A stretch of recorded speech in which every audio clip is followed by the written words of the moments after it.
नमस्कार प्यारे बच्चों, मैं रजनी शर्मा GHS वरियाना जलंधर विच मैथ्स टीचर हाँ। ਅੱਜ ਇਸ ਵੀਡੀਓ ਰਾਹੀਂ ਮੈਂ ਤੁਹਾਨੂੰ ਜਮਾਤ 6 ਦੇ ਚੈਪਟਰ 9 ਅੰਕੜਿਆਂ ਦੇ ਪ੍ਰਬੰਧਨ ਦੇ ਟੌਪਿਕ ਛੜ ਗ੍ਰਾਫ ਜਾਂ ਬਾਰ ਗ੍ਰਾਫ ਬਾਰੇ ਪੜਾਉਣ ਜਾ ਰਹੀ ਹਾਂ। ਬੱਚੋ, ਇਸੇ ਚੈਪਟਰ ਦੀ ਪਿਛਲੀ ਵੀਡੀਓ ਵਿੱਚ ਤੁਸੀਂ ਸਿੱਖਿਆ ਸੀ ਕਿ ਅੰਕੜੇ ਕੀ ਹਨ। ਅਸੀਂ ਕੀਤਾ ਸੀ ਕਿ ਅੰਕੜੇ ਸੰਖਿਆਵਾਂ ਦੇ ਉਹ ਸੰਗ੍ਰਹਿ ਹਨ ਜੋ ਕੋਈ ਸੂਚਨਾ ਦੇਣ ਲਈ ਇਕੱਠੇ ਕੀਤੇ ਜਾਂਦੇ ਹਨ। ਫਿਰ ਅਸੀਂ ਸਮਝਿਆ ਸੀ ਕਿ ਅੰਕੜੇ ਦਰਜ ਕਿਵੇਂ ਕਰਨੇ ਹਨ, ਜਿਸ ਲਈ ਵੱਖ-ਵੱਖ ਤਰੀਕੇ ਅਪਣਾਏ ਸਨ, ਜਿਵੇਂ ਸਾਰਣੀ ਬਣਾ ਕੇ। ਬੱਚੋ, ਤੁਹਾਨੂੰ ਪਿਕਨਿਕ ਤੇ ਜਾਣ ਵਾਲੀ ਉਦਾਹਰਣ ਯਾਦ ਹੋਵੇਗੀ, ਜਿਸ ਵਿੱਚ ਇੱਕ ਜਮਾਤ ਦੇ 15 ਵਿਦਿਆਰਥੀ ਪਿਕਨਿਕ ਤੇ ਜਾਂਦੇ ਹਨ ਤਾਂ ਅਧਿਆਪਕ ਨੇ ਉਹਨਾਂ ਤੋਂ ਉਹਨਾਂ ਦੀ ਪਸੰਦ ਦਾ ਫਲ ਪੁੱਛਿਆ ਤਾਂ ਕਿ ਇਹ ਹਿਸਾਬ ਲਗਾਇਆ ਜਾ ਸਕੇ ਕਿ ਕਿੰਨੇ ਕੇਲੇ, ਕਿੰਨੇ ਸੰਤਰੇ, ਕਿੰਨੇ ਸੇਬ ਅਤੇ ਕਿੰਨੇ ਅਮਰੂਦ ਖਰੀਦੇ ਜਾ ਸਕਦੇ ਹਨ। ਉਸ ਦਾ ਹਿਸਾਬ ਲਗਾਉਣ ਲਈ ਹਰ ਬੱਚੇ ਦੀ ਪਸੰਦ ਪੁੱਛ ਕੇ ਸਾਰਣੀ ਬਣਾਈ ਗਈ। ਫਿਰ ਇਹਨਾਂ ਅੰਕੜਿਆਂ ਨੂੰ ਮਿਲਾਨ ਚਿੰਨ੍ਹਾਂ ਜਾਂ ਟੈਲੀ ਮਾਰਕਸ ਦੀ ਮਦਦ ਨਾਲ ਵੀ ਦਰਸਾਇਆ ਗਿਆ। ਮਿਲਾਨ ਚਿੰਨ੍ਹ ਕੀ ਹਨ? ਇਹ ਲੰਬੀਆਂ ਸਿੱਧੀਆਂ ਡੰਡੀਆਂ ਹਨ ਜੋ ਕਿ ਇੱਕ ਲਈ ਇੱਕ ਡੰਡੀ, ਦੋ ਲਈ ਦੋ ਅਤੇ ਇਸੇ ਤਰ੍ਹਾਂ 5 ਵੇਲੇ 4 ਡੰਡੀਆਂ ਨੂੰ ਕੱਟ ਕੇ ਦਰਸਾਇਆ ਜਾਂਦਾ ਹੈ। ਅਤੇ ਮਿਲਾਨ ਚਿੰਨ੍ਹਾਂ ਦੀ ਮਦਦ ਨਾਲ ਅੰਕੜਿਆਂ ਦੀ ਸਾਰਣੀਆਂ ਵੀ ਬਣਾਈਆਂ। ਉਸ ਤੋਂ ਬਾਅਦ ਅਸੀਂ ਵੱਖ-ਵੱਖ ਚਿੱਤਰਾਂ ਦੀ ਮਦਦ ਨਾਲ ਚਿੱਤਰ ਆਲੇਖ ਯਾਨੀ ਕਿ ਪਿਕਟੋਗ੍ਰਾਫ ਵੀ ਬਣਾਉਣੇ ਸਿੱਖੇ। ਇੱਕ ਵਾਰ ਯਾਦ ਕਰੀਏ ਕਿ ਚਿੱਤਰ ਆਲੇਖ ਕੀ ਹੁੰਦਾ ਹੈ। ਚਿੱਤਰ ਆਲੇਖ ਵਸਤੂਆਂ ਦੀਆਂ ਫੋਟੋਆਂ ਰਾਹੀਂ ਅੰਕੜਿਆਂ ਨੂੰ ਦਰਸਾਉਣ ਦਾ ਤਰੀਕਾ ਹੈ। ਇਸੇ ਉਦਾਹਰਣ ਨੂੰ ਚਿੱਤਰ ਆਲੇਖ ਦੇ ਰੂਪ ਵਿੱਚ ਕੁਝ ਇਸ ਤਰ੍ਹਾਂ ਦਰਸਾਇਆ ਗਿਆ। ਪਰ ਅੰਕੜਿਆਂ ਲਈ ਕੇਵਲ ਟੈਲੀ ਮਾਰਕਸ ਦੀ ਵਰਤੋਂ ਕਰਨ ਨਾਲ ਕੇਵਲ ਸਮਾਂ ਹੀ ਜ਼ਿਆਦਾ ਨਹੀਂ ਲੱਗਦਾ, ਬਲਕਿ ਕਈ ਵਾਰ ਅੰਕੜੇ ਦਰਜ ਕਰਨ ਲਈ ਬਹੁਤ ਹੀ ਜ਼ਿਆਦਾ ਔਖਾਈ ਆਉਂਦੀ ਹੈ। ਇਸੇ ਤਰ੍ਹਾਂ ਚਿੱਤਰ ਆਲੇਖਾਂ ਨਾਲ ਵੀ ਹਰ ਤਰ੍ਹਾਂ ਦੇ ਅੰਕੜੇ ਨਹੀਂ ਦਰਸਾਏ ਜਾ ਸਕਦੇ। ਆਓ ਅੰਕੜੇ ਦਰਸਾਉਣ ਲਈ ਕੁਝ ਹੋਰ ਤਰੀਕੇ ਦੇਖੀਏ। ਸਭ ਤੋਂ ਮੁੱਢਲਾ ਤਰੀਕਾ ਛੜ ਗ੍ਰਾਫ ਯਾਨੀ ਕਿ ਬਾਰ ਗ੍ਰਾਫ। ਛੜ ਗ੍ਰਾਫ ਬਰਾਬਰ ਆਕਾਰ ਭਾਵ ਬਰਾਬਰ ਚੌੜਾਈ ਦੀਆਂ ਡੰਡੀਆਂ ਹੁੰਦੀਆਂ ਹਨ ਜੋ ਕਿ ਲੰਬੇ ਰੁੱਖ ਹੋ ਸਕਦੀਆਂ ਹਨ ਭਾਵ ਵਰਟੀਕਲੀ, ਜਾਂ ਲੇਟਵੀਆਂ ਭਾਵ ਹੌਰੀਜ਼ੌਂਟਲੀ ਵੀ ਬਣਾਈਆਂ ਜਾ ਸਕਦੀਆਂ ਹਨ। ਆਹ ਦੋਵੇਂ ਛੜ ਗ੍ਰਾਫ ਹਨ, ਪਹਿਲਾ ਲੰਬੇ ਰੁੱਖ ਅਤੇ ਦੂਜਾ ਲੇਟਵੇਂ ਰੁੱਖ। ਦੋਵੇਂ ਛੜ ਗ੍ਰਾਫ ਕੁਝ ਖਾਸ ਅੰਕੜਿਆਂ ਨੂੰ ਦਰਸਾਉਂਦੇ ਹਨ। ਤਾਂ ਛੜ ਗ੍ਰਾਫ ਕੀ ਹੈ? ਛੜ ਗ੍ਰਾਫ ਯਾਨੀ ਬਾਰ ਗ੍ਰਾਫ ਬਰਾਬਰ ਆਕਾਰ ਜਾਂ ਚੌੜਾਈ ਦੀਆਂ ਡੰਡੀਆਂ ਹਨ ਜੋ ਕਿ ਲੰਬੇ ਰੁੱਖ ਹੋ ਸਕਦੀਆਂ ਹਨ ਜਾਂ ਲੇਟਵੀਆਂ ਵੀ ਬਣਾਈਆਂ ਜਾ ਸਕਦੀਆਂ ਹਨ। ਆਓ ਇੱਕ ਉਦਾਹਰਣ ਦੀ ਮਦਦ ਨਾਲ ਛੜ ਗ੍ਰਾਫ ਨੂੰ ਪੜ੍ਹ ਕੇ ਮੰਗੀ ਹੋਈ ਸੂਚਨਾ ਪ੍ਰਾਪਤ ਕਰੀਏ। ਹੇਠ ਦਿੱਤੇ ਛੜ ਗ੍ਰਾਫ ਨੂੰ ਪੜ੍ਹੋ ਜੋ ਕਿ ਇੱਕ ਸਕੂਲ ਵਿੱਚ ਵੱਖ-ਵੱਖ ਸਾਲਾਂ ਵਿੱਚ ਵਿਦਿਆਰਥੀਆਂ ਦੀਆਂ ਸੰਖਿਆਵਾਂ ਨੂੰ ਦਰਸਾਉਂਦੇ ਹਨ। ਫਿਰ ਹੇਠ ਲਿਖੇ ਪ੍ਰਸ਼ਨਾਂ ਦੇ ਉੱਤਰ ਦਿਓ। ਸਭ ਤੋਂ ਪਹਿਲਾਂ ਤਾਂ ਆਓ ਛੜ ਗ੍ਰਾਫ ਨੂੰ ਪੜ੍ਹੀਏ। ਲੇਟਵੇਂ ਰੁੱਖ ਸਾਲ ਦਿੱਤੇ ਹਨ 2000, 2001, 2002 ਅਤੇ 2003 ਅਤੇ ਲੰਬੇ ਰੁੱਖ ਵਿਦਿਆਰਥੀਆਂ ਦੀ ਸੰਖਿਆ ਦਿੱਤੀ ਹੈ ਅਤੇ ਬਰਾਬਰ ਦੂਰੀ ਤੇ ਨਿਸ਼ਾਨ ਲਗਾ ਕੇ 0, 10, 20 ਤੋਂ ਲੈ ਕੇ 70 ਤੱਕ ਅੰਕ ਲਿਖੇ ਹਨ ਅਤੇ ਗ੍ਰਾਫ ਦੇ ਉੱਪਰ ਲਿਖਿਆ ਹੈ ਪੈਮਾਨਾ। ਇੱਕ ਇਕਾਈ ਲੰਬਾਈ ਬਰਾਬਰ 10 ਵਿਦਿਆਰਥੀ, ਭਾਵ ਕਾਪੀ ਦੇ ਉੱਤੇ ਇੱਕ ਇਕਾਈ ਲੰਬਾਈ 10 ਵਿਦਿਆਰਥੀਆਂ ਨੂੰ ਦਰਸਾਉਂਦੀ ਹੈ। ਕਿਉਂਕਿ ਸਭ ਤੋਂ ਵੱਧ ਵਿਦਿਆਰਥੀਆਂ ਦੀ ਗਿਣਤੀ 70 ਹੈ, ਕਾਪੀ ਉੱਪਰ 1 ਤੋਂ 70 ਤੱਕ ਬਰਾਬਰ ਦੂਰੀ ਦੇ ਨਿਸ਼ਾਨ ਲਗਾਉਣੇ ਸੰਭਵ ਨਹੀਂ ਹਨ। ਤਾਂ ਕਰਕੇ ਇੱਕ ਇਕਾਈ ਲੰਬਾਈ ਜੋ ਕਿ 1 ਮਿਲੀਮੀਟਰ ਜਾਂ 1 ਸੈਂਟੀਮੀਟਰ ਲਿੱਤੀ ਜਾ ਸਕਦੀ ਹੈ ਨੂੰ 10 ਵਿਦਿਆਰਥੀਆਂ ਦੇ ਬਰਾਬਰ ਦਿਖਾਇਆ ਹੈ। ਭਾਵ ਜੇਕਰ ਪਹਿਲਾ ਨਿਸ਼ਾਨ 10 ਵਿਦਿਆਰਥੀਆਂ ਲਈ ਹੈ ਤਾਂ ਦੂਜਾ 20 ਲਈ, ਤੀਜਾ 30 ਲਈ, ਇਸੇ ਤਰ੍ਹਾਂ ਸੱਤਵਾਂ 70 ਲਈ ਹੈ। ਆਓ ਪ੍ਰਸ਼ਨਾਂ ਦੇ ਉੱਤਰ ਦੇਖੀਏ। ਇਸ ਗ੍ਰਾਫ ਦਾ ਪੈਮਾਨਾ ਕੀ ਹੈ? ਅਸੀਂ ਇਹ ਡਿਸਕਸ਼ਨ ਵੀ ਕਰ ਲਈ ਹੈ ਅਤੇ ਛੜ ਗ੍ਰਾਫ ਦੇ ਉੱਤੇ ਵੀ ਦਿੱਤਾ ਹੈ ਕਿ ਪੈਮਾਨਾ 1 ਇਕਾਈ ਲੰਬਾਈ 10 ਵਿਦਿਆਰਥੀਆਂ ਨੂੰ ਦਰਸਾਉਂਦਾ ਹੈ। ਦੂਜਾ ਪ੍ਰਸ਼ਨ, ਹਰ ਸਾਲ ਕਿੰਨੇ ਨਵੇਂ ਵਿਦਿਆਰਥੀ ਆਉਂਦੇ ਹਨ?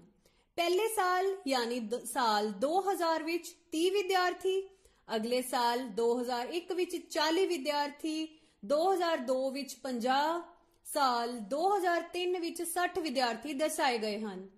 ਧਿਆਨ ਨਾਲ ਦੇਖਣ ਤੇ ਪਤਾ ਲੱਗਦਾ ਹੈ ਕਿ ਹਰ ਸਾਲ 10 ਵਿਦਿਆਰਥੀ ਵੱਧ ਜਾਂਦੇ ਹਨ।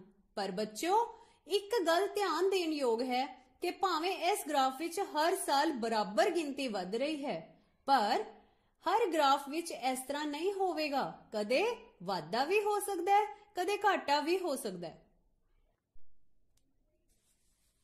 ਆਓ ਇੱਕ ਹੋਰ ਉਦਾਹਰਨ ਲਈਏ। ਹੇਠ ਦਿੱਤੇ ਛੜ ਗ੍ਰਾਫ ਨੂੰ ਪੜੋ ਜੋ ਕਿ ਸਾਲ 1998 ਤੋਂ 2002 ਦੌਰਾਨ ਸਰਕਾਰ ਵੱਲੋਂ ਖਰੀਦੀ ਗਈ ਕਣਕ ਦੀ ਮਾਤਰਾ ਨੂੰ ਦਰਸਾਉਂਦਾ ਹੈ। ਇਸ ਛੜ ਗ੍ਰਾਫ ਨੂੰ ਪੜੋ ਤੇ ਆਪਣੇ ਪ੍ਰੇਖਣਾਂ ਨੂੰ ਲਿਖੋ ਅਤੇ ਪ੍ਰਸ਼ਨਾਂ ਦੇ ਉੱਤਰ ਦਿਓ। ਇਸ ਗ੍ਰਾਫ ਵਿੱਚ ਲੇਟਵੇਂ ਰੁੱਖ 1998 ਤੋਂ ਲੈ ਕੇ 2002 ਤੱਕ ਦਿਖਾਏ ਗਏ ਹਨ ਅਤੇ ਲੰਬੇ ਰੁੱਖ ਬਰਾਬਰ ਦੂਰੀ ਤੇ 5, 10, 15 ਤੋਂ ਲੈ ਕੇ 30 ਤੱਕ ਅੰਕ ਲਿਖੇ ਹਨ ਜੋ ਕਣਕ ਦੀ ਪੈਦਾਵਾਰ ਨੂੰ 1000 ਟਨਾਂ ਵਿੱਚ ਦਰਸਾਉਂਦੇ ਹਨ। ਭਾਵ 5 ਅੰਕ ਦਾ ਮਤਲਬ ਹੈ 5000 ਟਨ ਕਣਕ। ਗ੍ਰਾਫ ਬਣਾਉਣ ਵੇਲੇ ਪੈਮਾਨਾ 1 ਇਕਾਈ ਲੰਬਾਈ 5000 ਟਨ ਦੇ ਬਰਾਬਰ ਲਿੱਤੀ ਗਈ ਹੈ। ਸਾਲ 1998 ਨੂੰ ਦਰਸਾਉਂਦੀ ਛੜ 15 ਤੇ ਜਾ ਕੇ ਰੁਕਦੀ ਹੈ। ਭਾਵ ਸਾਲ 1998 ਵਿੱਚ 15000 ਟਨ ਕਣਕ ਦੀ ਪੈਦਾਵਾਰ ਹੋਈ। ਇਸੇ ਤਰ੍ਹਾਂ ਸਾਲ 1999 ਵਿੱਚ ਛੜ 25 ਤੇ ਜਾ ਕੇ ਰੁਕਦੀ ਹੈ। ਭਾਵ 25000 ਟਨ ਕਣਕ ਦੀ ਪੈਦਾਵਾਰ ਹੋਈ। ਇਸੇ ਤਰ੍ਹਾਂ ਸਾਲ 2000 ਵਿੱਚ 20000 ਟਨ, 2001 ਵਿੱਚ ਵੀ 20000 ਟਨ ਅਤੇ ਸਾਲ 2002 ਵਿੱਚ 30000 ਟਨ ਕਣਕ ਦੀ ਪੈਦਾਵਾਰ ਹੋਈ। ਆਓ ਪ੍ਰਸ਼ਨਾਂ ਦੇ ਉੱਤਰ ਦੇਈਏ। ਪਹਿਲਾ ਪ੍ਰਸ਼ਨ, ਕਿਹੜੇ ਸਾਲ ਵਿੱਚ ਕਣਕ ਦੀ ਸਭ ਤੋਂ ਵੱਧ ਪੈਦਾਵਾਰ ਹੋਈ?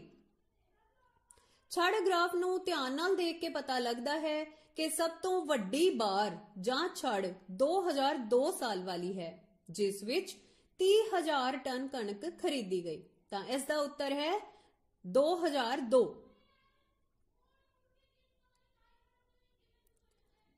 ਬੀ ਕੁਐਸਚਨ, ਕਿਹੜੇ ਸਾਲ ਵਿੱਚ ਕਣਕ ਦੀ ਪੈਦਾਵਾਰ ਸਭ ਤੋਂ ਘੱਟ ਹੋਈ? ਸਭ ਤੋਂ ਛੋਟੀ ਛੜ ਸਾਲ 1998 ਵਾਲੀ ਹੈ, ਜਿਸ ਵਿੱਚ 15000 ਟਨ ਕਣਕ ਪੈਦਾ ਹੋਈ। ਤਾਂ ਉੱਤਰ ਹੈ 1998।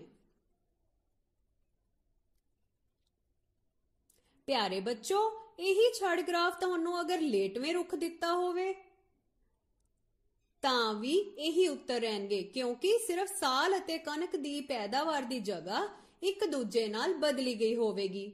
ਸੂਚਨਾ ਜੋ ਪਹਿਲਾਂ ਦਿੱਤੀ ਸੀ ਉਹੀ ਹੀ ਹੁਣ ਹੋਵੇਗੀ।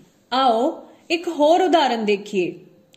ਇਸ ਛੜ ਗ੍ਰਾਫ ਨੂੰ ਧਿਆਨ ਨਾਲ ਦੇਖੋ ਜੋ ਕਿ ਕਿਸੇ ਰੈਡੀਮੇਡ ਕੱਪੜਿਆਂ ਦੀ ਦੁਕਾਨ ਵਿੱਚ ਸੋਮਵਾਰ ਤੋਂ ਸ਼ਨੀਵਾਰ ਤੱਕ ਹੋਈ ਕਮੀਜ਼ਾਂ ਦੀ ਵਿਕਰੀ ਨੂੰ ਦਰਸਾਉਂਦਾ ਹੈ। ਉੱਪਰ ਦਿੱਤੇ ਛੜ ਗ੍ਰਾਫ ਤੋਂ ਸਾਨੂੰ ਕੀ ਸੂਚਨਾ ਮਿਲਦੀ ਹੈ? ਉੱਪਰ ਦਿੱਤੇ ਗ੍ਰਾਫ ਵਿੱਚ ਸਾਨੂੰ ਕਿਸੇ ਰੈਡੀਮੇਡ ਕੱਪੜਿਆਂ ਦੀ ਦੁਕਾਨ ਵਿੱਚ ਕਿਸੇ ਹਫ਼ਤੇ ਵਿੱਚ ਕਮੀਜ਼ਾਂ ਦੀ ਕਿੰਨੀ ਵਿਕਰੀ ਹੋਈ ਇਹ ਦੱਸਿਆ ਹੈ। ਨੈਕਸਟ ਕੁਐਸਚਨ, ਕਮੀਜ਼ਾਂ ਦੀ ਸੰਖਿਆ ਨੂੰ ਦਰਸਾਉਣ ਲਈ ਗ੍ਰਾਫ ਲੇਟਵੇਂ ਦਾ ਜਾਂ ਰੁੱਖ ਕਿਹੜਾ ਪੈਮਾਨਾ ਲਿਆ ਗਿਆ ਹੈ? ਸਾਨੂੰ ਛੜ ਗ੍ਰਾਫ ਵਿੱਚ ਦਿੱਤਾ ਹੈ ਕਿ 1 ਇਕਾਈ ਲੰਬਾਈ 5 ਕਮੀਜ਼ਾਂ ਦੇ ਬਰਾਬਰ ਹੈ। ਇਹ ਸਾਨੂੰ ਪ੍ਰਸ਼ਨ ਵਿੱਚ ਹੀ ਦਿੱਤਾ ਹੋਇਆ ਹੈ। ਇਸ ਦਾ ਕੀ ਭਾਵ ਹੈ ਕਿ ਕਾਪੀ ਤੇ ਬਣਾਉਣ ਲੱਗੇ 1 ਇਕਾਈ ਲੰਬਾਈ ਜੋ ਕਿ 1 ਸੈਂਟੀਮੀਟਰ ਜਾਂ 1 ਮਿਲੀਮੀਟਰ ਵੀ ਹੋ ਸਕਦੀ ਹੈ, ਉਹ ਤੁਸੀਂ ਆਪਣੀ ਮਰਜ਼ੀ ਨਾਲ ਲੈ ਸਕਦੇ ਹੋ। ਇਸ ਪ੍ਰਸ਼ਨ ਵਿੱਚ 1 ਇਕਾਈ ਲੰਬਾਈ 5 ਕਮੀਜ਼ਾਂ ਨੂੰ ਦਰਸਾਉਂਦੀ ਹੈ। ਇਸ ਦਿੱਤੇ ਹੋਏ ਬਾਰ ਗ੍ਰਾਫ ਵਿੱਚ 0 ਤੋਂ 55 ਤੱਕ ਕਮੀਜ਼ਾਂ ਦੀ ਗਿਣਤੀ ਦਰਸਾਈ ਹੈ। ਹੁਣ 5 ਅੰਕ ਦਾ ਮਤਲਬ ਹੈ 5 ਕਮੀਜ਼ਾਂ, 10 ਅੰਕ ਦਾ ਮਤਲਬ ਹੈ 10 ਕਮੀਜ਼ਾਂ। ਇਸੇ ਤਰ੍ਹਾਂ ਅਸੀਂ 45 ਤੱਕ ਕਮੀਜ਼ਾਂ ਦੀ ਗਿਣਤੀ ਪਤਾ ਕਰ ਸਕਦੇ ਹਾਂ।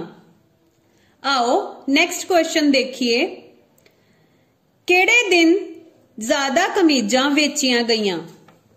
ਛੜ ਗ੍ਰਾਫ ਨੂੰ ਦੇਖ ਕੇ ਪਤਾ ਲੱਗਦਾ ਹੈ ਕਿ ਸਭ ਤੋਂ ਵੱਡੀ ਛੜ ਸ਼ਨੀਵਾਰ ਦੀ ਹੈ ਜੋ 45 ਤੇ ਜਾ ਕੇ ਰੁਕਦੀ ਹੈ। ਤਾਂ ਸ਼ਨੀਵਾਰ ਨੂੰ 45 ਕਮੀਜ਼ਾਂ ਦੀ ਵਿਕਰੀ ਹੋਈ। ਡੀ ਪਾਰਟ, ਕਿਸ ਦਿਨ ਸਭ ਤੋਂ ਘੱਟ ਕਮੀਜ਼ਾਂ ਵੇਚੀਆਂ ਗਈਆਂ? ਛੜ ਗ੍ਰਾਫ ਵਿੱਚ ਸਭ ਤੋਂ ਛੋਟੀ ਛੜ ਮੰਗਲਵਾਰ ਨੂੰ ਬਣਾਈ ਗਈ ਹੈ ਜੋ 10 ਤੇ ਜਾ ਕੇ ਰੁਕਦੀ ਹੈ। ਇਸ ਕਰਕੇ ਇਸ ਪ੍ਰਸ਼ਨ ਦਾ ਉੱਤਰ ਹੈ ਮੰਗਲਵਾਰ। ਈ ਪਾਰਟ, ਵੀਰਵਾਰ ਨੂੰ ਕਿੰਨੀਆਂ ਕਮੀਜ਼ਾਂ ਵੇਚੀਆਂ ਗਈਆਂ? ਵੀਰਵਾਰ ਨੂੰ ਛੜ 10 ਤੱਕ ਜਾਂਦਾ ਹੈ।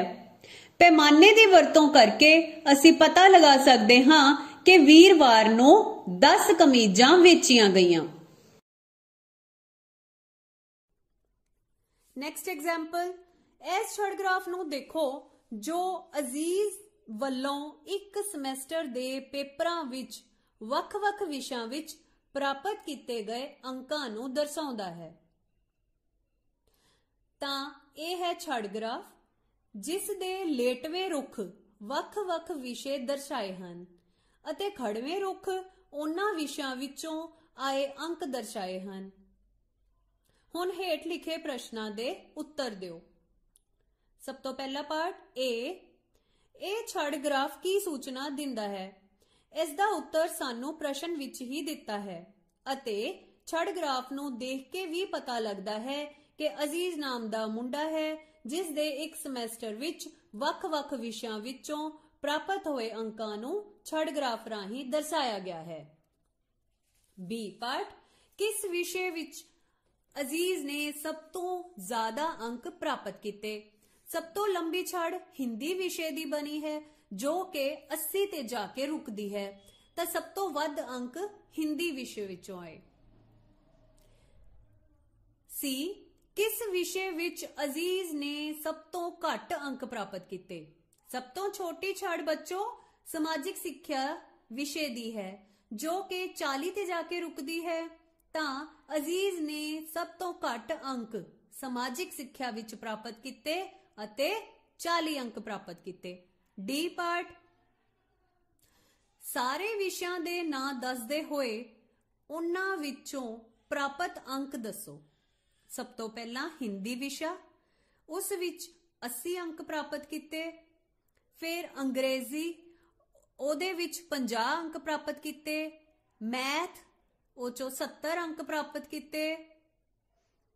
ਫਿਰ ਸਾਇੰਸ ਵਿਸ਼ਾ, ਉਸ ਵਿੱਚੋਂ 50 ਅੰਕ ਪ੍ਰਾਪਤ ਕੀਤੇ।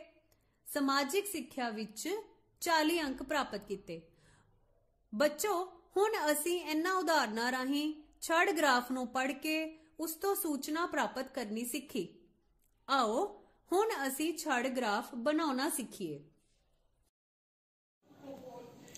ਬੱਚੋ, ਸਭ ਤੋਂ ਪਹਿਲਾਂ ਉਹੀ 15 ਬੱਚਿਆਂ ਦੇ ਪਿਕਨਿਕ ਤੇ ਜਾਣ ਵਾਲੀ ਉਦਾਹਰਣ ਨੂੰ ਦੇਖੀਏ ਜਿਸ ਵਿੱਚ 15 ਵਿਦਿਆਰਥੀਆਂ ਤੋਂ ਉਹਨਾਂ ਦੀ ਪਸੰਦ ਦਾ ਫਲ ਪੁੱਛ ਕੇ ਇੱਕ ਸਾਰਣੀ ਬਣਾਈ ਗਈ।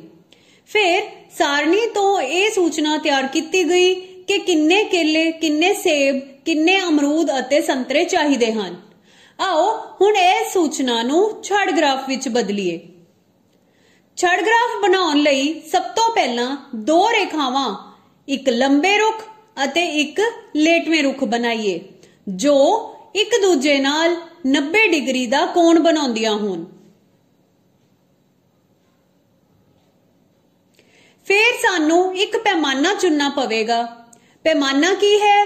ਅੰਕੜੇ ਬਹੁਤ ਵੱਡੇ ਅੰਕਾਂ ਨਾਲ ਵੀ ਦਰਸਾਏ ਜਾਂਦੇ ਹਨ ਜਿਨ੍ਹਾਂ ਨੂੰ ਕਾਪੀ ਦੇ ਉੱਤੇ ਦਰਸਾਉਣਾ ਬਹੁਤ ਔਖਾ ਹੈ। ਭਾਵ ਮੰਨ ਲਓ 1200 ਤੱਕ ਦਿਖਾਉਣਾ ਹੋਵੇ ਤਾਂ ਕਾਪੀ ਦੇ ਇੱਕ ਪੇਜ ਤੇ 1 ਤੋਂ 1200 ਤੱਕ ਅੰਕਾਂ ਨੂੰ ਦਰਸਾਉਂਦੇ ਨਿਸ਼ਾਨ ਉਹ ਵੀ ਇੱਕੋ ਹੀ ਸਿੱਧੀ ਰੇਖਾ ਦੇ ਉੱਤੇ ਦਿਖਾਉਣੇ ਔਖੇ ਹਨ। ਇਸ ਸਮੱਸਿਆ ਨੂੰ ਦੂਰ ਕਰਨ ਲਈ ਸਾਨੂੰ ਕੀ ਕਰਨਾ ਪੈਂਦਾ ਹੈ? ਇਸ ਲਈ ਇੱਕ ਇਕਾਈ ਲੰਬਾਈ ਨੂੰ ਕਿਸੇ ਵੈਲਿਊ ਦੇ ਬਰਾਬਰ ਲਵਾਂਗੇ। ਗ੍ਰਾਫ ਦੇ ਸੱਜੇ ਪਾਸੇ ਪੈਮਾਨਾ ਲਿਖਾਂਗੇ। ਇੱਕ ਇਕਾਈ ਲੰਬਾਈ ਰਾਹੀਂ ਕਿੰਨੇ ਵਿਦਿਆਰਥੀਆਂ ਦੀ ਗਿਣਤੀ ਨੂੰ ਦਰਸਾਈਏ? ਇਸ ਪ੍ਰਸ਼ਨ 'ਚ ਅੰਕ ਜ਼ਿਆਦਾ ਵੱਡੇ ਨਹੀਂ ਹਨ ਤਾਂ 1 ਇਕਾਈ ਲੰਬਾਈ ਨੂੰ 1 ਵਿਦਿਆਰਥੀ ਦੇ ਬਰਾਬਰ ਹੀ ਲਵਾਂਗੇ। ਹੁਣ ਕੁਐਸਚਨ ਤੇ ਵਾਪਸ ਆਈਏ। ਲੇਟਵੀਂ ਰੇਖਾ ਤੇ ਫਲਾਂ ਨੂੰ ਦਰਸਾਇਆ ਜਾਵੇਗਾ ਤਾਂ ਅਸੀਂ ਉਸ ਦੇ ਨੀਚੇ ਫਲ ਲਿਖ ਦਿੰਨੇ ਹਾਂ। ਖੜਵੀਂ ਉੱਤੇ ਵਿਦਿਆਰਥੀਆਂ ਦੀ ਗਿਣਤੀ ਨੂੰ ਦਰਸਾਇਆ ਜਾਵੇਗਾ ਤਾਂ ਅਸੀਂ ਉਸ ਤੇ ਵਿਦਿਆਰਥੀਆਂ ਦੀ ਗਿਣਤੀ ਲਿਖ ਦੇਵਾਂਗੇ। ਸਭ ਤੋਂ ਜ਼ਿਆਦਾ ਵਿਦਿਆਰਥੀਆਂ ਦੀ ਗਿਣਤੀ 6 ਹੈ ਤਾਂ ਅਸੀਂ 1 ਤੋਂ 7 ਤੱਕ ਦੀ ਗਿਣਤੀ ਦਰਸਾਵਾਂਗੇ ਅਤੇ ਲੇਟਵੇਂ ਰੁੱਖ ਫਲਾਂ ਨੂੰ ਦਰਸਾਵਾਂਗੇ। ਸਭ ਤੋਂ ਪਹਿਲਾਂ 6 ਵਿਦਿਆਰਥੀਆਂ ਨੂੰ ਕੇਲਾ ਪਸੰਦ ਹੈ ਤਾਂ 1 ਛੱਡ 6 ਤੱਕ ਪਹੁੰਚਦੀ ਹੋਈ ਬਣਾਵਾਂਗੇ।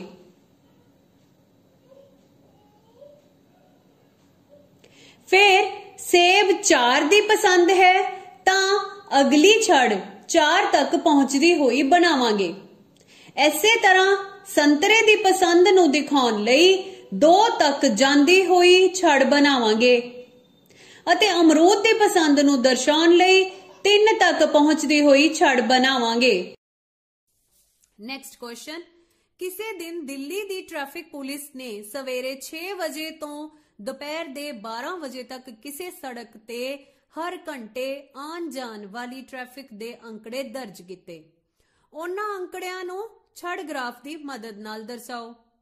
ਸਭ ਤੋਂ ਪਹਿਲਾਂ ਟ੍ਰੈਫਿਕ ਪੁਲਿਸ ਨੇ ਹਰ ਘੰਟੇ ਕਿੰਨੇ ਵਾਹਨ ਜਾਂ ਵਹੀਕਲ ਉਸ ਸੜਕ ਤੋਂ ਆਏ ਜਾਂ ਗਏ ਇਸ ਚੀਜ਼ ਨੂੰ ਰਿਕਾਰਡ ਕੀਤਾ ਅਤੇ ਉਸ ਨੂੰ ਇੱਕ ਸਾਰਣੀ ਵਾਂਗ ਲਿਖ ਲਿਆ। ਸਭ ਤੋਂ ਪਹਿਲਾਂ ਇਸ ਆਲੇਖ ਤੋਂ ਸਾਨੂੰ ਕੀ ਪਤਾ ਲੱਗਦਾ ਹੈ ਕਿ ਸਵੇਰੇ 6 ਤੋਂ 7 ਵਜੇ ਤੱਕ 100 ਵਾਹਨ ਸੜਕ ਤੋਂ ਗਏ, 7 ਤੋਂ 8 1200 ਵਾਹਨ ਗਏ, 8 ਤੋਂ 9 1000 ਵਾਹਨ, 9 ਤੋਂ 10 900 ਵਾਹਨ, 10 ਤੋਂ 11 600 ਵਾਹਨ, 11 ਤੋਂ 12 400 ਵਾਹਨ ਉਸ ਸੜਕ ਤੋਂ ਗਏ। ਹੁਣ ਇਹਨਾਂ ਅੰਕੜਿਆਂ ਨੂੰ ਬਾਰ ਗ੍ਰਾਫ ਜਾਂ ਛੜ ਗ੍ਰਾਫ ਦੀ ਮਦਦ ਨਾਲ ਦਰਸਾਉਣਾ ਹੈ। ਹੁਣ ਇੱਥੇ ਸਭ ਤੋਂ ਵੱਡੀ ਸੰਖਿਆ 1200 ਹੈ। ਇੱਕ ਕਾਪੀ ਦੇ ਇੱਕ ਪੇਜ ਤੇ 1200 ਤੱਕ ਦੀ ਗਿਣਤੀ ਦਰਸਾਉਣਾ ਔਖਾ ਹੈ। ਇਸ ਕਰਕੇ ਅਸੀਂ ਮੰਨ ਕੇ ਚੱਲਾਂਗੇ ਕਿ 1 ਇਕਾਈ ਲੰਬਾਈ 200 ਵਾਹਨਾਂ ਦੇ ਬਰਾਬਰ ਹੈ। ਤਾਂ ਇਹ ਹੈ ਪੈਮਾਨਾ। ਹੁਣ ਇਕਾਈ ਲੰਬਾਈ ਕੀ ਹੈ? ਲੰਬਾਈ ਦੀ ਇਕਾਈ ਜਿਵੇਂ ਕਿ ਸੈਂਟੀਮੀਟਰ ਜਾਂ ਮਿਲੀਮੀਟਰ, ਇੱਥੇ ਅਸੀਂ 1 ਸੈਂਟੀਮੀਟਰ ਨੂੰ 100 ਵਾਹਨਾਂ ਦੇ ਬਰਾਬਰ ਮੰਨਾਂਗੇ। ਫਿਰ 2 ਰੇਖਾਵਾਂ ਬਣਾਵਾਂਗੇ ਜੋ ਇੱਕ ਦੂਜੇ ਨਾਲ 90 ਡਿਗਰੀ ਦਾ ਕੋਣ ਬਣਾਉਂਦੀਆਂ ਹੋਣ, ਭਾਵ ਇੱਕ ਰੇਖਾ ਖੜਵੀਂ ਅਤੇ ਇੱਕ ਲੇਟਵੀਂ। ਇਸ ਪ੍ਰਸ਼ਨ ਵਿੱਚ 2 ਚੀਜ਼ਾਂ ਦੀ ਗੱਲ ਹੋ ਰਹੀ ਹੈ, ਇੱਕ ਸਮਾਂ ਤੇ ਦੂਜਾ ਵਾਹਨਾਂ ਦੀ ਗਿਣਤੀ। ਬੱਚੋ, ਇਹ ਹੁਣ 2 ਤਰੀਕਿਆਂ ਨਾਲ ਦਰਸਾਇਆ ਜਾ ਸਕਦਾ ਹੈ। ਇੱਕ ਜਿਸ ਵਿੱਚ ਸਮਾਂ ਲੇਟਵੇਂ ਰੁੱਖ ਅਤੇ ਵਾਹਨਾਂ ਦੀ ਗਿਣਤੀ ਲੰਬਾਈ ਰੁੱਖ ਹੋਵੇਗੀ ਅਤੇ ਦੂਜੇ ਵਿੱਚ ਵਾਹਨਾਂ ਦੀ ਗਿਣਤੀ ਨੂੰ ਲੇਟਵੇਂ ਰੁੱਖ ਦਰਸਾਇਆ ਜਾ ਸਕਦਾ ਹੈ। ਬੱਚੋ, ਇਹ ਤੁਹਾਡੀ ਆਪਣੀ ਚੁਆਇਸ ਹੋਵੇਗੀ। ਆਓ ਪਹਿਲਾਂ ਅਸੀਂ ਸਮਾਂ ਲੇਟਵੀਂ ਰੇਖਾ ਤੇ ਲੈ ਕੇ ਬਾਰ ਗ੍ਰਾਫ ਬਣਾਈਏ। ਕੁੱਲ ਸਮਾਂ 6 ਤੋਂ 12 ਵਜੇ ਤੱਕ ਹੈ ਅਤੇ ਅੰਕੜੇ ਹਰ ਘੰਟੇ ਦਰਜ ਕੀਤੇ ਗਏ। ਤਾਂ ਲੇਟਵੀਂ ਰੇਖਾ ਤੇ ਅਸੀਂ ਸਮਾਂ 6 ਤੋਂ 7, 7 ਤੋਂ 8 ਇਸ ਤਰ੍ਹਾਂ ਲੈ ਕੇ 11 ਤੋਂ 12 ਤੱਕ ਲਿਖਾਂਗੇ। ਇਹ ਸਮਾਂ ਬਰਾਬਰ ਦੂਰੀ ਤੇ ਲਿਖਣਾ ਹੋਵੇਗਾ। ਹੁਣ ਖੜੀ ਰੇਖਾ ਤੇ ਵਾਹਨਾਂ ਦੀ ਗਿਣਤੀ ਦਰਸਾਵਾਂਗੇ। ਕਿਉਂਕਿ ਵਾਹਨਾਂ ਦੀ ਸਭ ਤੋਂ ਵੱਧ ਗਿਣਤੀ 1200 ਹੈ ਤਾਂ ਅਸੀਂ 200 ਤੋਂ ਗਿਣਤੀ ਸ਼ੁਰੂ ਕਰਾਂਗੇ ਅਤੇ 200, 400, 600 ਤੋਂ ਲੈ ਕੇ 1200 ਤੱਕ ਗਿਣਤੀ ਲਿਖਾਂਗੇ। ਸਵੇਰੇ 6 ਤੋਂ 7 ਤੱਕ 100 ਵਾਹਨ ਗਏ ਤਾਂ ਪਹਿਲੀ ਛੜ 100 ਤੱਕ ਜਾਂਦੀ ਹੋਈ ਬਣਾਵਾਂਗੇ। ਫਿਰ 7 ਤੋਂ 8 1200 ਵਾਹਨ ਗਏ ਤਾਂ ਦੂਜੀ ਛੜ 1200 ਤੱਕ ਬਣਾਵਾਂਗੇ। ਫਿਰ 8 ਤੋਂ 9 ਵਜੇ ਤੱਕ 1000 ਵਾਹਨ ਗਏ ਤਾਂ ਤੀਜੀ ਛੜ 1000 ਤੱਕ ਬਣਾਵਾਂਗੇ। 9 ਤੋਂ 10 ਤੱਕ ਵਾਹਨਾਂ ਦੀ ਗਿਣਤੀ 900 ਹੈ ਤਾਂ ਛੜ 900 ਤੱਕ ਜਾਂਦੀ ਹੋਈ ਬਣਾਵਾਂਗੇ। 10 ਤੋਂ 11 ਤੱਕ ਵਾਹਨਾਂ ਦੀ ਗਿਣਤੀ 600 ਹੈ ਤਾਂ ਇਸ ਦਾ ਛੜ 600 ਤੇ ਜਾ ਕੇ ਰੁਕੇਗਾ ਅਤੇ ਅੰਤ ਵਿੱਚ 11 ਤੋਂ 12 ਵਜੇ 400 ਵਾਹਨ ਆਏ ਤੇ ਗਏ ਤਾਂ ਛੜ 400 ਤੱਕ ਬਣੇਗਾ। ਤਾਂ ਇਸ ਤਰ੍ਹਾਂ ਇਹ ਛੜ ਗ੍ਰਾਫ ਬਣ ਕੇ ਤਿਆਰ ਹੈ। ਜੇਕਰ ਇਸੇ ਛੜ ਗ੍ਰਾਫ ਨੂੰ ਦੂਜੇ ਦਾ ਬਣਾਉਣਾ ਹੋਵੇ, ਭਾਵ ਵਾਹਨਾਂ ਦੀ ਸੰਖਿਆ, ਲੇਟਵੇਂ ਰੁੱਖ ਅਤੇ ਸਮਾਂ ਖੜੇ ਰੁੱਖ ਲੈ ਕੇ ਬਣਾਉਣਾ ਹੋਵੇ, ਤਾਂ ਇਹ ਪੈਮਾਨਾ ਵੀ ਸੇਮ ਰਹੇਗਾ, ਬਾਕੀ ਸਭ ਕੁਝ ਸੇਮ ਰਹੇਗਾ, ਸਿਰਫ ਸਮਾਂ ਅਤੇ ਵਾਹਨਾਂ ਦੀ ਗਿਣਤੀ ਦੀ ਜਗ੍ਹਾ ਇੱਕ ਦੂਜੇ ਨਾਲ ਬਦਲ ਜਾਵੇਗੀ ਅਤੇ ਛੜ ਗ੍ਰਾਫ ਕੁਝ ਇਸ ਤਰ੍ਹਾਂ ਦਾ ਬਣੇਗਾ।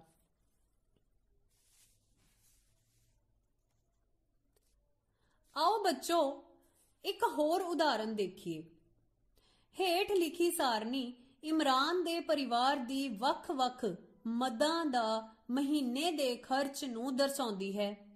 ਇਹਨਾਂ ਅੰਕੜਿਆਂ ਨੂੰ ਇੱਕ ਛੜ ਗ੍ਰਾਫ ਦੇ ਰੂਪ ਵਿੱਚ ਦਰਸਾਓ।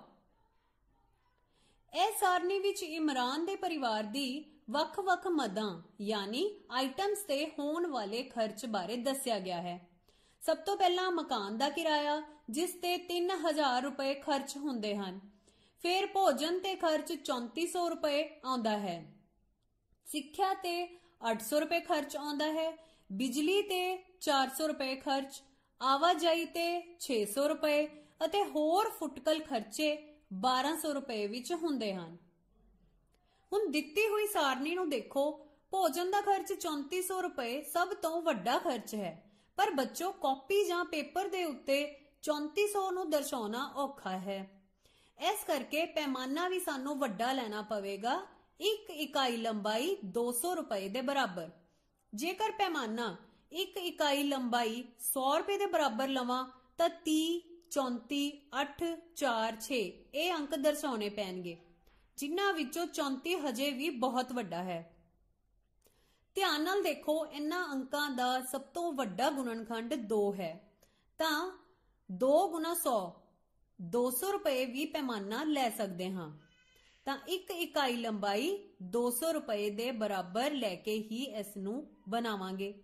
ਹੁਣ ਸਾਰੇ ਖਰਚ ਵਾਲੇ ਅੰਕਾਂ ਨੂੰ 200 ਤੇ ਭਾਗ ਕਰੀਏ ਤਾਂ 15, 17, 4, 2, 3 ਅੰਕ ਬਣਨਗੇ। ਹੁਣ ਇਹ ਅੰਕ ਕਾਪੀ ਤੇ ਦਿਖਾਏ ਜਾ ਸਕਦੇ ਹਨ। ਤਾਂ ਦੋ ਰੇਖਾਵਾਂ ਬਣਾਓ, ਇੱਕ ਖੜਵੀਂ ਅਤੇ ਇੱਕ ਲੇਟਵੀਂ, ਜੋ ਆਪਸ ਵਿੱਚ 90 ਡਿਗਰੀ ਦਾ ਕੋਣ ਬਣਾਉਂਦੀਆਂ ਹੋਣ।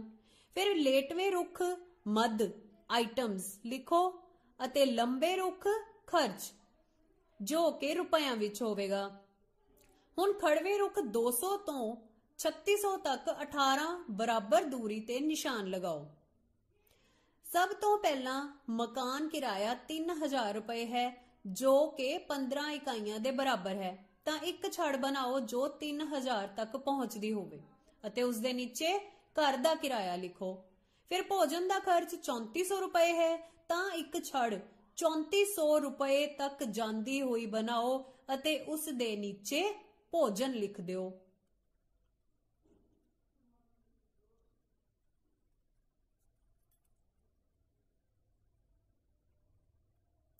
ਫਿਰ ਸਿੱਖਿਆ ਲਈ ਛੜ 800 ਤੱਕ ਬਣਾਓ ਅਤੇ ਉਸ ਦੇ ਨੀਚੇ ਸਿੱਖਿਆ ਲਿਖੋ।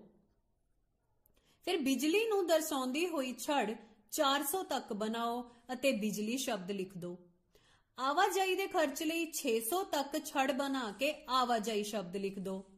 ਅੰਤ ਵਿੱਚ ਫੁਟਕਲ ਖਰਚੇ ਲਈ 1200 ਤੱਕ ਲੰਬੀ ਛੜ ਬਣਾਵਾਂਗੇ। ਇਹ ਛੜ ਗ੍ਰਾਫ ਲੰਬੇ ਰੁੱਖ ਬਣਿਆ।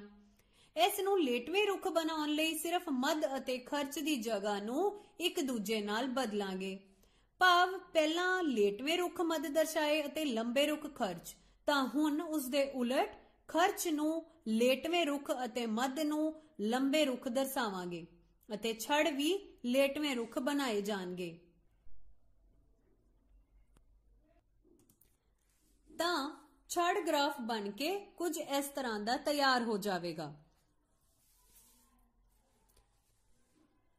ਬੱਚੋ, ਜਦੋਂ ਵੀ ਤੁਹਾਨੂੰ ਛੜ ਗ੍ਰਾਫ ਬਣਾਉਣ ਨੂੰ ਕਿਹਾ ਜਾਵੇ ਤਾਂ ਇਹ ਤੁਹਾਡੀ ਮਰਜ਼ੀ ਹੋਵੇਗੀ ਕਿ ਤੁਸੀਂ ਉਸ ਨੂੰ ਕਿਸ ਰੁੱਖ ਬਣਾਉਣਾ ਚਾਹੋਗੇ।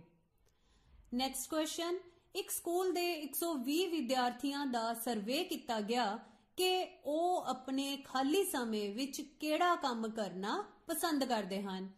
ਇਸ ਸੂਚਨਾ ਨੂੰ ਇੱਕ ਸਾਰਣੀ ਦੇ ਰੂਪ ਵਿੱਚ ਲਿਖ ਲਿਆ ਗਿਆ, ਜਿਸ ਵਿੱਚ ਇੱਕ ਪਾਸੇ ਵਿਦਿਆਰਥੀਆਂ ਦੀ ਪਸੰਦ ਦਾ ਕੰਮ ਅਤੇ ਦੂਜੇ ਪਾਸੇ ਵਿਦਿਆਰਥੀਆਂ ਦੀ ਗਿਣਤੀ ਨੂੰ ਦਰਸਾਇਆ ਗਿਆ। ਪ੍ਰਸ਼ਨ ਵਿੱਚ ਦਿੱਤੀ ਸਾਰਣੀ ਤੋਂ ਪਤਾ ਲੱਗਦਾ ਹੈ ਕਿ 120 ਵਿਦਿਆਰਥੀਆਂ ਵਿੱਚੋਂ 45 ਵਿਦਿਆਰਥੀਆਂ ਨੂੰ ਖਾਲੀ ਸਮੇਂ ਵਿੱਚ ਖੇਡਣਾ ਪਸੰਦ ਹੈ। 30 ਵਿਦਿਆਰਥੀਆਂ ਨੂੰ ਕਹਾਣੀਆਂ ਦੀ ਪੁਸਤਕਾਂ ਪੜ੍ਹਨੀਆਂ ਪਸੰਦ ਹਨ। 20 ਨੂੰ ਟੀਵੀ ਦੇਖਣਾ, 10 ਨੂੰ ਸੰਗੀਤ ਸੁਣਨਾ ਅਤੇ 15 ਨੂੰ ਪੇਂਟਿੰਗ ਕਰਨਾ ਪਸੰਦ ਹੈ। ਇੱਕ ਇਕਾਈ ਲੰਬਾਈ 5 ਵਿਦਿਆਰਥੀਆਂ ਦੇ ਬਰਾਬਰ ਦਾ ਪੈਮਾਨਾ ਲਵਾਂਗੇ। ਇਸ ਦਾ ਭਾਵ ਹੈ ਕਿ 5-5 ਦੇ ਫਰਕ ਤੇ ਨਿਸ਼ਾਨ ਲਗਾਉਣੇ ਹਨ।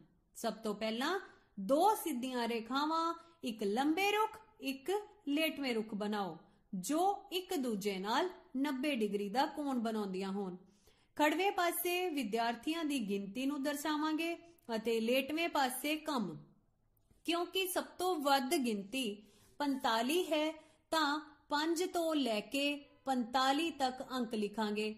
ਸਭ ਤੋਂ ਪਹਿਲਾਂ ਖੇਡਣਾ ਦਰਸਾਉਣ ਲਈ ਇੱਕ ਲੰਬੇ ਰੁੱਖ ਛੜ ਬਣਾਵਾਂਗੇ ਜੋ 45 ਤੱਕ ਜਾਵੇਗੀ ਅਤੇ ਖੇਡਣਾ ਸ਼ਬਦ ਲਿਖਾਂਗੇ। ਫਿਰ 30 ਵਿਦਿਆਰਥੀ ਕਹਾਣੀਆਂ ਦੀ ਪੁਸਤਕ ਪੜ੍ਹ ਕੇ ਖੁਸ਼ ਹਨ ਤਾਂ ਅਗਲੀ ਛੜ 30 ਤੱਕ ਜਾਂਦੀ ਹੋਈ ਬਣਾਵਾਂਗੇ ਅਤੇ ਕਹਾਣੀਆਂ ਦੀ ਪੁਸਤਕਾਂ ਪੜ੍ਹਨੀਆਂ ਲਿਖਾਂਗੇ। ਫਿਰ 20 ਤੱਕ ਜਾਂਦੀ ਹੋਈ ਛੜ ਬਣਾਵਾਂਗੇ ਜੋ ਟੀਵੀ ਦੇਖਣ ਦੇ ਸ਼ੌਕੀਨ ਵਿਦਿਆਰਥੀਆਂ ਦੀ ਗਿਣਤੀ ਨੂੰ ਦਰਸਾਉਂਦੀ ਹੈ ਅਤੇ ਲਿਖਾਂਗੇ ਟੀਵੀ ਦੇਖਣਾ। ਫਿਰ ਸੰਗੀਤ ਸੁਣਨਾ 10 ਵਿਦਿਆਰਥੀਆਂ ਦੀ ਪਸੰਦ ਹੈ ਤਾਂ ਉਸ ਨੂੰ ਦਰਸਾਉਣ ਲਈ 10 ਤੱਕ ਜਾਂਦੀ ਹੋਈ ਛੜ ਦਰਸਾਵਾਂਗੇ ਅਤੇ ਨਾਲ ਹੀ ਲਿਖਾਂਗੇ ਸੰਗੀਤ ਸੁਣਨਾ। ਅੰਤ ਵਿੱਚ ਪੇਂਟਿੰਗ ਦੇ ਸ਼ੌਕੀਨ 15 ਵਿਦਿਆਰਥੀ ਹਨ ਤਾਂ 15 ਤੱਕ ਜਾਂਦੀ ਹੋਈ ਇੱਕ ਛੜ ਬਣਾਵਾਂਗੇ। ਤਾਂ ਇਸ ਤਰ੍ਹਾਂ ਇਹ ਛੜ ਗ੍ਰਾਫ ਬਣ ਕੇ ਤਿਆਰ ਹੈ। ਆਓ ਇੱਕ ਹੋਰ ਉਦਾਹਰਨ ਲਈਏ। ਭਾਰਤ ਦੀ ਜਨਸੰਖਿਆ ਵਿੱਚ ਵਾਧੇ ਨੂੰ ਹਰ 10 ਸਾਲ ਬਾਅਦ ਰਿਕਾਰਡ ਕੀਤਾ ਗਿਆ ਅਤੇ ਅੰਕੜਿਆਂ ਨੂੰ ਸਾਰਣੀ ਰੂਪ ਵਿੱਚ ਲਿਖਿਆ ਗਿਆ। ਇਹਨਾਂ ਅੰਕੜਿਆਂ ਨੂੰ ਛੜ ਗ੍ਰਾਫ ਦੇ ਰੂਪ ਵਿੱਚ ਦਰਸਾਓ। ਕਿਉਂਕਿ ਜਨਸੰਖਿਆ ਕਰੋੜਾਂ ਵਿੱਚ ਹੈ ਤਾਂ ਪੈਮਾਨਾ ਵੀ ਵੱਡਾ ਹੀ ਲੈਣਾ ਪਵੇਗਾ। ਮੈਂ ਇਸ ਲਈ ਇੱਕ ਇਕਾਈ ਲੰਬਾਈ 20 ਕਰੋੜ ਦੇ ਬਰਾਬਰ ਲਵਾਂਗੀ। ਤਾਂ ਛੜ ਗ੍ਰਾਫ ਬਣਾਉਣਾ ਸ਼ੁਰੂ ਕਰੀਏ। ਸਭ ਤੋਂ ਪਹਿਲਾਂ ਕੀ ਬਣਾਉਣਾ ਹੁੰਦਾ ਹੈ? 2 ਰੇਖਾਵਾਂ, ਇੱਕ ਲੰਬੇ ਰੁੱਖ, ਇੱਕ ਲੇਟਵੇਂ ਰੁੱਖ ਜੋ ਇੱਕ ਦੂਜੇ ਨਾਲ 90 ਡਿਗਰੀ ਦੇ ਕੋਣ ਬਣਾਉਂਦੀਆਂ ਹੋਣ। ਲੇਟਵੇਂ ਰੁੱਖ ਅਸੀਂ ਸਾਲ ਦਰਸਾਵਾਂਗੇ ਅਤੇ ਲੰਬੇ ਰੁੱਖ ਭਾਰਤ ਦੀ ਜਨਸੰਖਿਆ। ਹੁਣ ਇੱਕ ਇਕਾਈ ਲੰਬਾਈ 20 ਕਰੋੜ ਦੇ ਬਰਾਬਰ ਹੈ ਤਾਂ ਖੜੇ ਰੁੱਖ ਅਸੀਂ 20, 40, 60, 80, 100, 120 ਅੰਕ ਲਿਖਾਂਗੇ। ਸਭ ਤੋਂ ਪਹਿਲਾਂ 1951 ਸਾਲ ਵਿੱਚ ਸਾਰਣੀ ਮੁਤਾਬਕ 35 ਕਰੋੜ ਜਨਸੰਖਿਆ ਸੀ ਤਾਂ ਪਹਿਲੀ ਛੜ 35 ਤੱਕ ਜਾਂਦੀ ਹੋਈ ਬਣਾਵਾਂਗੇ। ਫਿਰ 1961 ਸਾਲ ਲਈ 45 ਤੱਕ ਜਾਂਦੀ ਹੋਈ ਛੜ ਬਣਾਵਾਂਗੇ ਅਤੇ ਉਸ ਦੇ ਨੀਚੇ 1961 ਲਿਖਾਂਗੇ। ਫਿਰ 1971 ਸਾਲ ਲਈ 50 ਤੱਕ ਜਾਂਦੀ ਹੋਈ ਛੜ ਬਣਾਵਾਂਗੇ ਅਤੇ ਉਸ ਦੇ ਨੀਚੇ 1971 ਲਿਖਾਂਗੇ। ਫਿਰ 1981 ਸਾਲ ਵਿੱਚ ਜਨਸੰਖਿਆ 65 ਕਰੋੜ ਸੀ ਤਾਂ ਛੜ 65 ਤੱਕ ਜਾਂਦੀ ਹੋਈ ਬਣਾਵਾਂਗੇ ਅਤੇ ਉਸ ਦੇ ਨੀਚੇ ਸਾਲ 1981 ਲਿਖਾਂਗੇ। 1991 ਵਿੱਚ ਜਨਸੰਖਿਆ 80 ਕਰੋੜ ਹੋਣ ਕਰਕੇ ਛੜ 80 ਤੱਕ ਜਾਂਦੀ ਹੋਈ ਬਣਾਵਾਂਗੇ ਅਤੇ ਉਸ ਦੇ ਨੀਚੇ 1991 ਲਿਖਾਂਗੇ। 2001 ਸਾਲ ਵਿੱਚ ਜਨਸੰਖਿਆ ਵੱਧ ਕੇ 100 ਕਰੋੜ ਹੋ ਗਈ ਤਾਂ ਛੜ 100 ਤੱਕ ਜਾ ਕੇ ਰੁਕੇਗੀ ਅਤੇ ਉਸ ਦੇ ਨੀਚੇ 2001 ਲਿਖਾਂਗੇ। ਤਾਂ ਇਸ ਤਰ੍ਹਾਂ ਛੜ ਗ੍ਰਾਫ ਬਣ ਕੇ ਤਿਆਰ ਹੋ ਗਿਆ। ਪਰ ਐਸੇ ਛੜ ਨੂੰ ਅਗਰ ਲੇਟਵੇਂ ਰੁੱਖ ਬਣਾਉਣਾ ਹੋਵੇ ਤਾਂ ਸਾਲ ਅਤੇ ਜਨਸੰਖਿਆ ਦੀ ਜਗ੍ਹਾ ਇੱਕ ਦੂਜੇ ਨਾਲ ਬਦਲ ਦੇਵਾਂਗੇ। ਤਾਂ ਪਿਆਰੇ ਬੱਚੋ, ਇਹ ਸੀ ਛੜ ਗ੍ਰਾਫ ਯਾਨੀ ਕਿ ਬਾਰ ਗ੍ਰਾਫ ਦਾ ਟੌਪਿਕ, ਜਿਸ ਵਿੱਚ ਪਹਿਲਾਂ ਅਸੀਂ ਛੜ ਗ੍ਰਾਫ ਨੂੰ ਪੜ੍ਹ ਕੇ ਉਸ ਤੋਂ ਜ਼ਰੂਰੀ ਸੂਚਨਾ ਪ੍ਰਾਪਤ ਕੀਤੀ ਅਤੇ ਪ੍ਰਸ਼ਨਾਂ ਦੇ ਉੱਤਰ ਵੀ ਦੇਣੇ ਸਿੱਖੇ। ਫਿਰ ਕਈ ਉਦਾਹਰਨਾਂ ਰਾਹੀਂ ਛੜ ਗ੍ਰਾਫ ਬਣਾਉਣੇ ਵੀ ਸਿੱਖੇ। ਮੈਨੂੰ ਪੂਰੀ ਉਮੀਦ ਹੈ ਕਿ ਤੁਸੀਂ ਇਸ ਵੀਡੀਓ ਨੂੰ ਬਹੁਤ ਧਿਆਨ ਨਾਲ ਦੇਖਿਆ ਅਤੇ ਟੌਪਿਕ ਨੂੰ ਸਮਝਿਆ। ਬੱਚੋ, ਆਪਣੀ ਪੁਸਤਕ ਦੇ ਅਭਿਆਸ ਦੇ ਪ੍ਰਸ਼ਨਾਂ ਦੀ ਤੁਸੀਂ ਪ੍ਰੈਕਟਿਸ ਕਰਨੀ ਹੈ। ਆਲ ਦਾ ਵੈਰੀ ਬੈਸਟ। Thank you.